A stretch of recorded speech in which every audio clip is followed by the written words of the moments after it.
Good morning, friends, and welcome to my channel. I'm so glad you are here.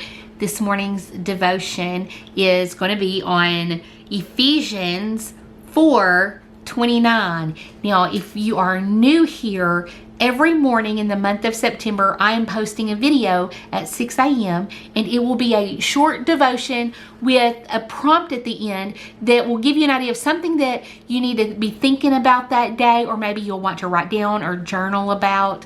And so today we're talking about Ephesians chapter 4, verse 29. And let me read that. I'm reading from my NIV, Jeremiah Study Bible. Looks like this. I think it still looks like this, even though this one is very old. So the verse reads, "Do not let any unwholesome talk come out of your mouths, but only what is helpful for building others up according to their needs, that it may benefit those who listen." Okay, and I'm going to go down to the note in my study Bible and what it says on this verse. It says, the previous verses explained how Christians should walk. This verse offers helpful advice on how Christians should talk. They need to choose words that encourage, exhort, and benefit others. When Paul cautions against unwholesome talk, he uses a Greek term that describes the decaying body of an animal. Such conversation is deadly enough among unbelievers and should never be heard among God's people.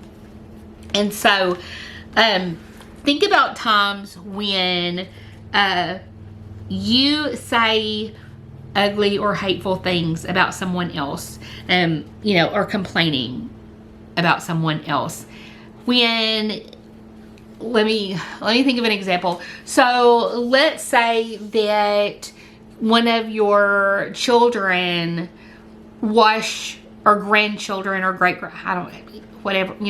or husband, wash your dishes, and they don't do it the way you would do it, but they did it. Instead of complaining about how they did it, or talking bad about them for doing it wrong, it would be much more helpful if you just said thank you and let it be done their way instead of yours. Or if they're doing something that, I'm using kitchen examples because I'm sitting in my kitchen right now.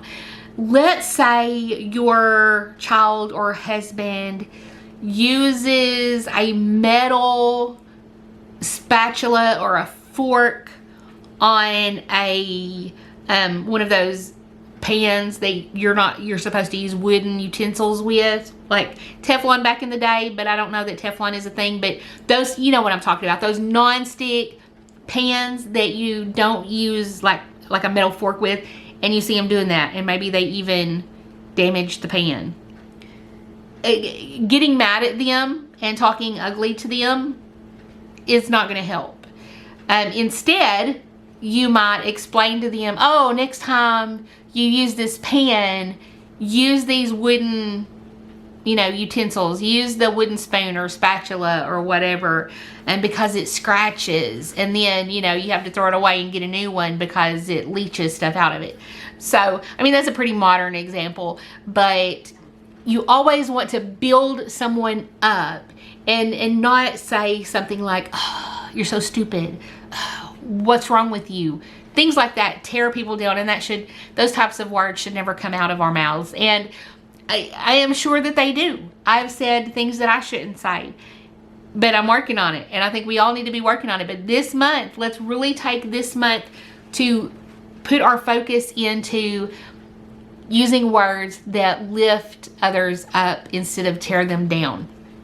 And so your assignment for today is to journal about two things. One, when someone said words that were kind of negative towards you, and how that made you react. Did that encourage you? Did that help you to do something better?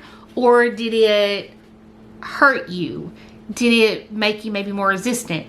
So give an example of a time when someone spoke those unclean, what was the word? Unwholesome words to you, and how you reacted to that.